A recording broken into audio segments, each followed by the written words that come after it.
Okay, in part 7, this is the last video for chapters 9 and 10.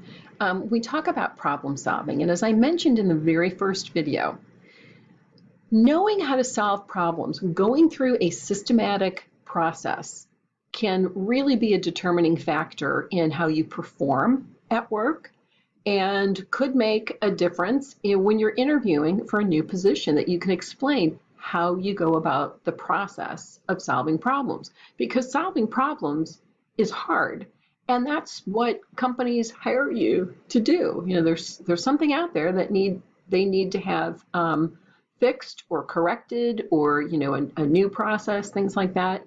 So this is an important skill that you can use every day, and certainly use it in your careers. John Dewey is an educator, and his quote here I think is important.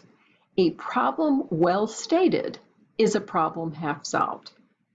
If you're trying to treat the symptoms of a problem and not the problem itself, you can just start treating symptoms after symptom after symptom. You really need to get to the heart of the matter, and that's really coming up with a good problem statement. So step 1, define the problem. And just again, identifying the problem is half the battle. You want to draft a problem definition and make sure that everybody is in agreement and they can poke holes at it and argue about it to make sure that you are really defining what the problem is. Okay, step 2, analyze the problem. So what are the causes? Why did it come about?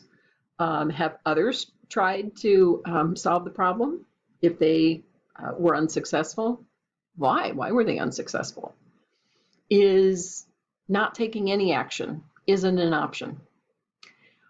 If it's not an option and you have to move forward, well, what if you fail? What are the consequences?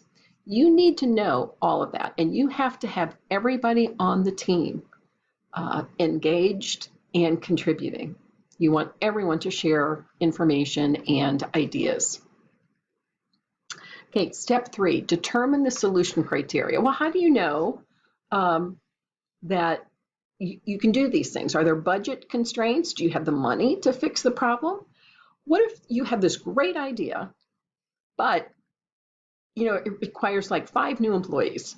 Well, if you don't have the budget for it, then that's not really the solution the company is going to be looking for. You have to look to see if there are other implementation issues. Do you have to bring in other departments to do it?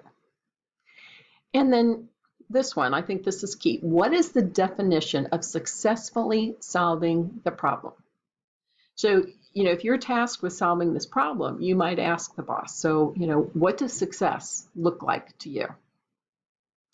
And then you also need to know who's going to make the decision. So you might brainstorm and come up with all kinds of ideas, but is the group going to vote on it? Will the leader of the group make the final decision? Or is it you're going to give recommendations to someone else and they're going to make the decision? You need to know who's going to make decisions. Okay, you want to generate some ideas, so generate some solutions. So one is brainstorming solutions. You've heard me say before, 2 heads are better than 1. Have a lot of people involved with a lot of ideas. When you brainstorm, you get ideas on the table without criticism. So you just throw the ideas up, put them on a whiteboard, write them on a little yellow sticky note, get them up there. Don't stop and say, well, here would be the challenges with this, or no, we can't do it because of that. Don't do that. Just get the ideas up on the table and make sure everyone has a voice. Okay, phenomenal group technique. This one, let me give you some of these steps. So you might have, if you're coming up with a solution to a problem, every member of the team writes an idea on a piece of paper. And at the end of maybe 5, 10 minutes, every member of the group presents one idea from their private list. Somebody else, a recorder, will write all the ideas on a flip chart so that everybody can see all the different ideas that have been created. And again, there's not discussion at this point. You are simply getting the ideas up on the board. And you keep going around the table until nobody has any more ideas. Now, one reason why this is successful is that when you have people make a list, and then you just go around the room and say, what's the first thing you have on your list? Then you make sure that you get everybody's voice. Because if you're just sitting around brainstorming and throwing ideas out, the people who are shy or soft-spoken may not actually get their idea out. But with the nominal group technique, where everybody creates a list and you go around the table and get, okay, what was your first idea? Your first idea? What was your second idea? You make sure that everybody has a voice. Their voices are heard. Okay, in brainwriting, it's kind of a variation on brainstorming, where let's say that you're trying to get ideas. So I might write an idea down on a piece of paper. Then I pass that one idea along, and that individual sees what I have. Maybe that, causes them like, oh, that's a great idea. Maybe we could do it a little differently. And you pass that piece of paper around so that everyone has an opportunity to see what's already on the list. That might spark some ideas, and they have an opportunity to put their ideas down as well.